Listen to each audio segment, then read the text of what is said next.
प्रिय विद्यार्थियों, आज हम हमारे एक नए टॉपिक को शुरू करने जा रहे हैं और ये जो हमारा नया टॉपिक है यह सामाजिक अनुसंधान के हमारे इस पेपर का सबसे मूल टॉपिक है। मूल इस मायने में भी है कि वस्तुनिष्ठता या ऑब्जेक्टिविटी। अभी तक जो मैंने अपने वीडियो अपलोड किए हैं आपके ग्रुप में और यहाँ तक यूट्यूब पर भी, क्योंकि जो वीडियो मैं ग्रुप में डालता हूँ उसी वीडियो को मैं अपलोड भी करता हूँ यूट्यूब पर। साथ ही साथ में जो मेरा मूल सबसे बड़ा जो पूरा एक साथ में इस टॉपिक का जो वीडियो है वो भी मैं यूट्यूब पर बहुत जल्द इसमें अपलोड करूँगा, ताकि आप उसको पूरा एक साथ में समझ सकें। उसका लिंक मैं आपको शेयर कर दूँगा, तो आप उस यूट्यूब पे जाकर भी मेरी प्लेलिस्ट में आप समाजशास्त्र का जो हमारा प्लेलिस्ट, बिल्कुल आप उस प्लेलिस्ट में जाइएगा, उसमें समाजशास्त्र की उसमें आप क्लिक करेंगे, उसमें आपको ये पूरा का पूरा वीडियो मिल जाएगा। तो वस्तुनिष्ठता जो है ये किसी भी अनुसंधान का सबसे मूल तत्व होता है। अब ये वस्तुनिष्ठता या ऑब्जेक्टिविटी है क्या, इसको समझने से पहले आप इस चीज को समझ लीजिए, कोई भी विषय जो बनता है वो क्यों बनता है, उसकी क्या आवश्यकता है, क्या जरूरत है कि हमारे चारों ओर हमारी शैक्षणिक शिक्षा पद्धति में ले लीजिए या अन्य सामाजिक घटनाओं के अंतर्गत ले लीजिए, समाज में ले लीजिए, विभिन्न प्रकार के विषयों पर, विभिन्न प्रकार के मुद्दों पर पुस्तकें आती हैं, लोग चर्चा करते हैं। जब पुस्तकें नहीं होती थी तो एक दूसरे से चर्चा करते थे या पेड़ों के पत्तों पर लिखते थे या इस प्रकार की चीज़ें रखते थे या दीवारों पर खुदवाते थे या छपवाते थे। बहुत सी चीज़ें होती थी। ताम्रपत्र और दूसरे पत्र जो है विभिन्न पदार्थ जो अलग अलग जो है उसमें अपने अलग अलग वो छपवाते थे, उत्कीर्ण करवाते थे। इन सब के पीछे मूल क्या है? मूल है इंसान की ज्ञान प्राप्त करने की इच्छा, यानी कि उसकी जिज्ञासु प्रवृत्ति। और मानव में ये जिज्ञासु प्रवृत्ति हमेशा से रही है। वह हर घटनाक्रम के पीछे छुपे सत्य को समझना चाहता है, जानना चाहता है कि ऐसा क्यों हुआ। ये अपने आप में इंसान की जो ज्ञान प्राप्ति की जो पिपासा है, उसकी जो एक प्यास है, जिसमें वो चाहता है कि उसको हर चीज़ की वास्तविक जानकारी हो, सत्य तक वो पहुंच सके उस चीज़ के बारे में। इसी वजह से इन सारे अलग अलग विषयों की नींव पीढ़ी है, इन सब का प्रादुर्भाव हुआ है। और समाजशास्त्र में भी एक अलग विषय के रूप में जब अगस्त कॉम्ट ने 1838 में समाजशास्त्र को एक अलग विषय के रूप में औपचारिक तौर पर जब प्रस्तुत किया था विश्व के सामने, तब भी कॉम्ट को यही लगा था कि तात्कालिक समाज की जो भी सामाजिक घटनाएं हैं, सामाजिक प्रक्रियाएं हैं जो समाज में उसके चारों ओर घटित हो रहा है, उन सबको समझने के लिए इससे बने पूर्व जो विषय रहे हैं, क्योंकि ऐसा तो है नहीं कि समाजशास्त्र विषय नहीं बना था, उससे पहले कोई सामाजिक घटना का अध्ययन किया ही नहीं जाता था या सामाजिक घटनाओं के ऊपर कहीं किसी समाज में रिसर्च हुआ ही नहीं। जब आप थर्ड ईयर में आएंगे तो इन चीज़ों को आप बहुत बारीकी से समझ पाएंगे, क्योंकि ये आपके टॉपिक के अंतर्गत आएगा कि कैसे समाजशास्त्र के औपचारिक उत्थान का विभिन्न चरणों में विकास होता रहा। केवल अभी हम केवल इतना ही समझाने के लिए मैं आपको इतना बता दूं कि ऐसा महसूस हुआ 1838 से पहले कॉम्ट को और उसके जो भी साथी विद्वान थे उन सभी लोगों को। कॉम्ट को तो श्रेय जाता है, इसके अलावा दूसरे लोग भी थे जिन्होंने समाजशास्त्र में अलग अलग बातें कही हैं। जैसे एक सिर्फ जानकारी के हिसाब, नॉलेज के हिसाब से मैं आपको बता दूं कि हर्बर्ट स्पेंसर को इंग्लैंड का समाजशास्त्र का जनक कहा जाता है या उसको पिता माना जाता है, क्योंकि इंग्लैंड में हर्बर्ट स्पेंसर प्रमुख थे जिन्होंने समाजशास्त्र से इंग्लैंड का परिचय करवाया एक अलग विषय के रूप में। तो ये बहुत सारे विद्वान रहे जो कालांतर में आते रहे, लेकिन कॉम्ट का सबसे पहले श्रेय जाता है। उसने 1838 में समाजशास्त्र को एक नींव के रूप में रखा था, एक अलग विषय के रूप में औपचारिक तौर पर। तो मुख्य बात उसमें केवल इतनी ही थी, वो यही सोच रहे थे, कॉम्ट की यही सोच थी कि उस वक्त का जो भी सामाजिक परिदृश्य जो चल रहा था, उस घटनाक्रम को सही मायने में समझना, उस घटनाक्रम को एकदम वैज्ञानिकता के आधार पर समझना, क्योंकि उससे पहले समझने का जो प्रयास किया जा रहा था वो धर्म के आधार पर, दर्शन के आधार पर, तत्वों के उसके आधार पर उन सब चीज़ों को समझा जा रहा था। लेकिन कॉम्ट चाहते थे कि समाजशास्त्र या सामाजिक घटनाओं, समाजशास्त्र में सामाजिक घटनाओं को भी अन्य प्राकृतिक विज्ञानों की भांति ही समझा जा सके, उसकी भी कुछ ऐसी अध्ययन पद्धति का विकास किया जाए जो जैसे दूसरे प्राकृतिक विज्ञान हैं, जीव विज्ञान हो, चाहे भौतिक विज्ञान हो, चाहे रसायन विज्ञान हो। इसलिए कॉम्ट ने समाजशास्त्र को उसकी श्रेणी में रखा था। जब प्रत्यक्षवाद की बात आती है कॉम्ट की, तो कॉम्ट में उसने प्रत्यक्षवाद को, समाजशास्त्र को उसी एक विभाग के रूप में उन्होंने उस विज्ञान के साथ, रसायन और उनके अन्य विज्ञानों के साथ में समाजशास्त्र को भी एक विज्ञान के रूप में रखा था। तो कॉम्ट यही चाहते थे कि दूसरे विज्ञान, वैज्ञानिक जो प्राकृतिक विज्ञान है, उनके लिए जैसे अलग अलग विषय बने हैं, वैसे ही सामाजिक घटनाओं को सही रूप से समझने के लिए एक अलग विषय की स्थापना की जानी चाहिए, और उन्होंने समाजशास्त्र की एक नींव, विषय के रूप में नींव रखी। लेकिन यहीं पर काम खत्म नहीं होता है। मुख्य काम क्या है? अध्ययन पद्धति। क्योंकि हमने इस चीज़ को फर्स्ट ईयर में पढ़ा कि वैज्ञानिक या विज्ञान जो है वो अपने आप में कोई विषय नहीं है, विषय वस्तु नहीं है, रसायन और भौतिक और इस तरह जो है जीव विज्ञान इस तरह से, बल्कि विज्ञान अपने आप में एक अध्ययन करने का तरीका है, पद्धति है। और कॉम्ट यही उन्होंने प्रयास किया। एक विषय तो उन्होंने बना दिया, लेकिन साथ ही साथ उन्होंने एक अध्ययन की पद्धति, वो प्रत्यक्षवाद। इसलिए मैंने आपके ग्रुप में प्रत्यक्षवाद का टॉपिक भी डाला है, ताकि आप थोड़ा समझें उस चीज़ को। कभी मौका पड़े तो उसको भी आप देखिए, लिंक मैंने शेयर किए हैं ग्रुप में, आप उसको भी देखें, तो आपको समझ में आएगा कि किस प्रकार से कॉम्ट जो चाहते थे कि समाजशास्त्र को भी एक विज्ञान के रूप में देखा जाए और सामाजिक घटनाओं को भी हम उसी रूप में समझ पाएं जिस प्रकार से अन्य प्राकृतिक विज्ञानों या दूसरी चीज़ों को हम समझ पाते हैं। और इसके लिए सबसे महत्वपूर्ण चीज़ क्या है? उस अध्ययन पद्धति का तरीका क्या है, या हमारे अध्ययन करने का दृष्टिकोण क्या है। यदि वो दृष्टिकोण वस्तुनिष्ठ है, वस्तुनिष्ठ शब्द को मैं यहाँ पहले ही आपको समझा देता हूँ, बाद में तो हम इस पर और चर्चा करेंगे ही, लेकिन यही समझो, वस्तु प्लस निष्ठ, अगर उसको संधि विच्छेद करें, वस्तु प्लस निष्ठता, यानी कि जो वस्तु जिसका हम अध्ययन कर रहे हैं, जिस सामाजिक घटना का हम अध्ययन कर रहे हैं, जिस सामाजिक प्रक्रिया का हम अध्ययन कर रहे हैं, उसके प्रति निष्ठावान होना। निष्ठावान इन द सेंस कि वो जो जैसा है उसको वैसा ही बताना, उसमें अपने तरफ से कोई भाव न तो जोड़ना है न घटाना है। जो भी जैसा भी हमें दिखाई देता है अध्ययन के दौरान कि कोई सामाजिक घटना कैसे घटित हुई है, ये बात हम बार बार करते आए हैं, इस पर हम चर्चा करते आए हैं कि सामाजिक घटनाएं भी आकस्मिक होने वाली, अकस्मात होने वाली घटनाएं नहीं होती हैं, बल्कि इनके पीछे भी एक निश्चित नियम होते हैं।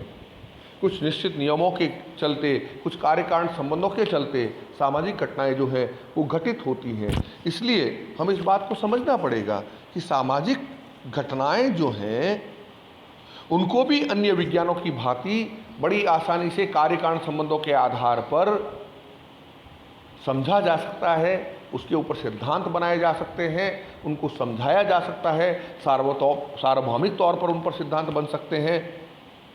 ये कॉम्ट की अटूट मान्यता थी और उसी आधार पर उन्होंने समाजशास्त्र को एक अलग विषय के रूप में रखा था। और उसमें बस एक ही चीज़ की सबसे बड़ी समस्या आती थी, ये बार बार बिंदु भी आते हैं, और वह है वस्तुनिष्ठता का अभाव। यानी कि जो जैसा है उसको उस रूप में हम नहीं समझ पाते हैं, उस रूप में उसको नहीं देख पाते हैं, या जानबूझकर या किसी चीज़ से प्रभावित होकर हम वस्तुनिष्ठता न रहकर व्यक्तिनिष्ठ हो जाते हैं।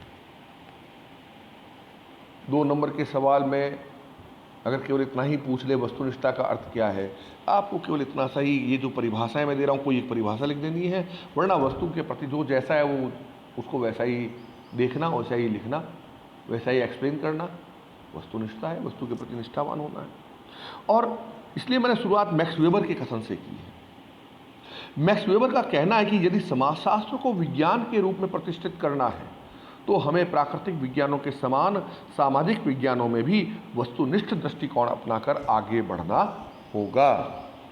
यानी कि जो जैसा दिखाई देता है उसको उसी रूप में समझाना या समझना, उसी रूप में उसको एक्सप्लेन करना। यहां पर हम कुछ परिभाषाओं पर बात करेंगे। परिभाषाएं इसलिए भी जरूरी है, जैसा अभी मैंने कहा कि केवल 2 नंबर का कोई छोटा प्रश्न आ जाए, आप केवल कोई एक परिभाषा लिख दीजिए। 4 नंबर का प्रश्न आ जाता है जो 50 शब्दों में आते हैं, उत्तर आपको लिखना होता है, उसमें आप इस परिभाषा को लिखकर थोड़ा सा एक्सप्लेन कर दीजिए। और बड़ा प्रश्न आता है तो भी आप इस परिभाषा के आधार पर उसको अर्थ परिभाषा बताकर उसकी विशेषताओं या उसके तत्वों के बारे में, उसके महत्व के बारे में बता सकते हैं। यदि आपने केवल एक परिभाषा को ही समझ रखा है तो, मैंने फर्स्ट ईयर में भी आपको यह बात कही थी, अभी सेकेंड ईयर में भी मैं आपको यही बात कह रहा हूं। पहली परिभाषा लेते हैं हम प्रोफेसर ग्रीन के अनुसार प्रमाणों या तथ्यों का निष्पक्ष रूप से परीक्षण करने की इच्छा और योग्यता ही वस्तुनिष्ठता है। यानी कि जो प्रमाण या तथ्य यानी कि डेटा हमें प्राप्त होते हैं उन्हें निष्पक्ष रूप से परीक्षण करने की इच्छा एक तो होनी भी चाहिए, और योग्यता ही वस्तुनिष्ठता है, ऑब्जेक्टिविटी है। एक उदाहरण से मैं आपको इसको समझाने का प्रयास करता हूं। मान लीजिए वर्तमान समय में कोविड-19 रोग फैला हुआ है। जांच करने के लिए अधिकारी आए, कर्मचारी आए, चिकित्सा कर्मी आए, उन्होंने हमारे सैंपल लिए, लार की इत्यादि जो भी वो सैंपल लेते होंगे वो सारे लैब सैंपल लेते हैं वो, और जाकर लैब में उसका टेस्ट करते हैं, उसका परीक्षण करते हैं। ये जो सैंपल लेना है लार का या जो भी उन्होंने लिया है हमारा, ये डेटा है, ये तथ्य है उनके, ये प्रमाण है उनके, और उस डेटा या प्रमाण को लैब में ले जाकर वो टेस्ट करते हैं। अब जब टेस्ट करते हैं तो उनके मन में ये आ गया, अगर ये बात आ गई कि इस आदमी को तो अपने को कोरोना पॉजिटिव करना ही करना है, भले ही कोई भी रिपोर्ट आई हो या नहीं हो, अपने को तो पॉजिटिव कर देना है किसी भी वजह से, कोई भी कारण से। तो वो अगर उसको नेगेटिव होते हुए भी पॉजिटिव कर देता है, जो जैसा है वैसा अगर कर लेता है, तब तो वो वस्तुनिष्ठता हो गई। लेकिन अगर वैसा नहीं है, केवल इच्छा ही रख रहा है, लेकिन जैसे ही वो उसने उसमें देखा, उसको लगा नहीं यार इस आदमी को तो समझाना पड़ेगा, इसको तो कुछ करना ही पड़ेगा, या जो भी उसका कारण रहा हो, वो उसको पॉजिटिव बता देता है, नेगेटिव को पॉजिटिव बता देता है। ये वस्तुनिष्ठता नहीं है। वस्तुनिष्ठता का मतलब ये है कि जो जैसा है, जैसा रिपोर्ट आती है, पॉजिटिव है तो पॉजिटिव है, नेगेटिव है तो नेगेटिव है। तो प्रमाणों या तथ्यों का निष्पक्ष रूप से परीक्षण करना, बिना किसी पक्षपात के, बिना किसी चीज से प्रभावित हुए बिना। कई बार हम अखबार में पढ़ते भी, आजकल अखबार में आता भी है, और कई लोग कहते हैं कि साहब वो तो पॉजिटिव जानबूझ के बताते हैं क्योंकि एक पॉजिटिव पर सरकार इतना पैसा खर्च करने के लिए देती है और हर जगह भ्रष्टाचार फैला हुआ है, उस पैसे को लेने के लिए वो उसको पॉजिटिव बता देते हैं। ऐसी बहुत सी बातें हमें सुनने को मिलती हैं। कितनी सत्यता है कितनी सत्यता नहीं है ये तो खैर एक अलग बात है, लेकिन कई लोग इस तरह की कंप्लेंट करते हैं कि हाँ इस तरह का चीज हुआ है। लेकिन ये बातें भी अगर कोई कह रहा है तो वो बिना तथ्य के प्रमाण के अगर कह रहा है और बगैर निष्पक्ष रहे कह रहा है तो वो वस्तुनिष्ठता नहीं हुई। इसलिए प्रोफेसर ग्रीन कहते हैं कि प्रमाणों या तथ्यों का निष्पक्ष रूप से परीक्षण करने की इच्छा और योग्यता ही वस्तुनिष्ठता है। इसको हमें समझना पड़ेगा।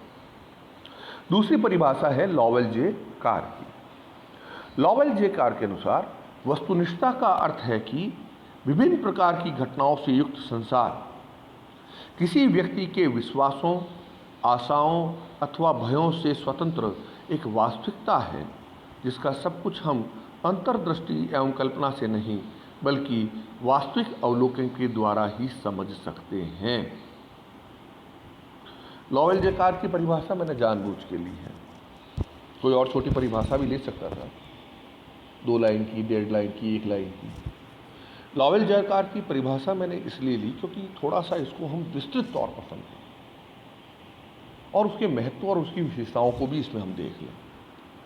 वो कहते हैं कि वस्तुनिष्ठा का अर्थ विभिन्न प्रकार की घटनाओं से युक्त संसार किसी के विश्वासों, किसी व्यक्ति के विश्वासों, आशाओं अथवा भयों से स्वतंत्र एक वास्तविकता है। यानी कि समाज में विभिन्न प्रकार की घटनाओं का घटना रोज का क्रम होता है, इसलिए उन्होंने पहले शब्द कहे विभिन्न प्रकार की घटनाओं से युक्त संसार। यानी कि हमारे चारों तरफ का जो संसार है, समाज है, ये सारा का सारा संसार, ये सारा का सारा समाज नाना प्रकार की, विविध प्रकार की घटनाओं से घटित है और निरंतर ये घटनाएं घटित हो रही हैं, होती जा रही हैं और इसमें निरंतरता बनी हुई है। तो ये जो विभिन्न प्रकार की, नानाविध प्रकार की जो घटनाओं से युक्त जो संसार है, विभिन्न प्रकार की जो घटनाएं रोज घटित हो रही हैं, ये किसी व्यक्ति के विश्वासों, आशाओं अथवा भयों से स्वतंत्र एक वास्तविकता है, एक रियलिटी है। हम क्या विश्वास करते हैं, हम कैसी अपेक्षाएं या आशाएं रखते हैं, या हमारे क्या डर हैं, इन डर से स्वतंत्र एक वास्तविकता है जिसका सब कुछ हम अंतर्दृष्टि एवं कल्पना से नहीं बल्कि वास्तविक अवलोकन के द्वारा ही समझ सकते हैं। कोविड-19 जब पहले हुआ था और जब भारत में जब ये आया और जब इस पर इसके चलते हुए लॉकडाउन लगाया गया, 22 मार्च से राजस्थान में हो गया था, 24 मार्च से पूरे भारत में हो गया था 2020 से। तरह तरह की चीज़ें सोशल मीडिया पे, न्यूज़पेपर में, न्यूज़ में आती रहती थी। इलेक्ट्रॉनिक मीडिया, सब मतलब इलेक्ट्रॉनिक मीडिया तो भरा पड़ा था, रोज अखबारों में भी आती थी। कई लोग डरते थे अखबार लें नहीं लें, अखबार से भी पता नहीं कोरोना फैल सकता है, इससे हो सकता है, उससे हो सकता है, दुनिया भर की चीज़ें। और आज भी कोई बहुत ज़्यादा सर्टेनिटी तो है नहीं। तो ये जो विभिन्न प्रकार की घटनाएं, मैं तो एक छोटी सी घटना की बात कर रहा हूँ जो वर्तमान समय में हमें देखने को मिली और जिसके चलते आज हम ऑनलाइन क्लासेस में हम बात कर रहे हैं, हम रिकॉर्डेड लेक्चर पर बात कर रहे हैं, क्लासेस की बजाय, आमने सामने की क्लासेस की बजाय हम ऑनलाइन बात कर रहे हैं या वीडियो के माध्यम से बात कर रहे हैं। तो विभिन्न प्रकार की घटनाओं से जो युक्त संसार हो किसी व्यक्ति के विश्वास या आशाओं या भय से नहीं बनता है, बल्कि उससे स्वतंत्र एक वास्तविकता है जिसको समझने के लिए हमें अंतर्दृष्टि और कल्पना नहीं बल्कि वास्तविक अवलोकन के द्वारा ही जो चीज़ वास्तव में है, वस्तुनिष्ठता के आधार पर, अध्ययन करने के आधार पर ही हमें वो समझनी पड़ेगी। कई लोगों ने कहा साहब ये कर लो, वो कर लो, कोरोना का कहीं पर कोई मतलब मौलवी साहब ने कह दिया कि यार कोरोना में ये है, अपने को कुछ नहीं हो सकता, ये आप तो जाइए वो कीजिए। कहीं कोई मंदिरों में कोई मंत्र आ गया, कोई कोरोना चालीसा आ गई, पता नहीं अलग अलग धर्मों के लोगों ने अपने अपने हिसाब से उसका इंटरप्रिटेशन करना शुरू कर दिया। और सभी लोगों ने लगभग सभी जगहों पर, सभी धर्मों की बात है, इस तरह की अंधविश्वास कूपमंडूकताएँ होती हैं। इसलिए कहा कि हमारा विश्वास क्या है या हमारी आशा साहब मुझे तो ये नहीं होगा, हमें अवेयर रहना पड़ेगा, मास्क लगाना पड़ेगा, सैनिटाइजर का उपयोग करना पड़ेगा, बार बार हाथ धोने पड़ेंगे, बार बार ये चीज़ें आती हैं। टेलीफोन की घंटी तो अभी इसी है, उसका जो रिंग टू कॉलर ट्यून जो आती है वो लगभग यही आती है। तो हमें उस रूप में उसको समझना पड़ेगा, उसका वास्तविकता जो हमें वैज्ञानिकता के आधार पर, अध्ययन के आधार पर जो बताया जा रहा है हमको उसको मानना पड़ेगा। हमारा क्या विश्वास है, हमारी क्या आशा है, हमारा क्या भय डर है, वो काम थोड़ी आएगा। तो मैं ये समझता हूँ कि मैंने बहुत वर्तमान और तात्कालिक कारणों के आधार पर, उदाहरणों के आधार पर आपको इसको समझाने का प्रयास किया है कि वस्तुनिष्ठता का मतलब होता है वास्तविक अवलोकन, निष्पक्ष रहकर घटनाओं को उसके यथार्थ रूप में देखना और ठीक उसी रूप में उनका चित्रण कर देना ही वस्तुनिष्ठता है। आई थिंक अब मैंने आपको बहुत डिटेल में इसको समझाने का प्रयास किया है, चाहे लॉवेल जे कार की परिभाषा हो या ग्रीन की परिभाषा हो। वस्तुनिष्ठता को समझने का केवल इतना ही मतलब है कि निष्पक्ष रहकर घटनाओं को उनके यथार्थ रूप में देखना और ठीक उसी रूप में उनका चित्रण कर देना ही वस्तुनिष्ठता है। जो जैसा है उसको वैसा लेना है।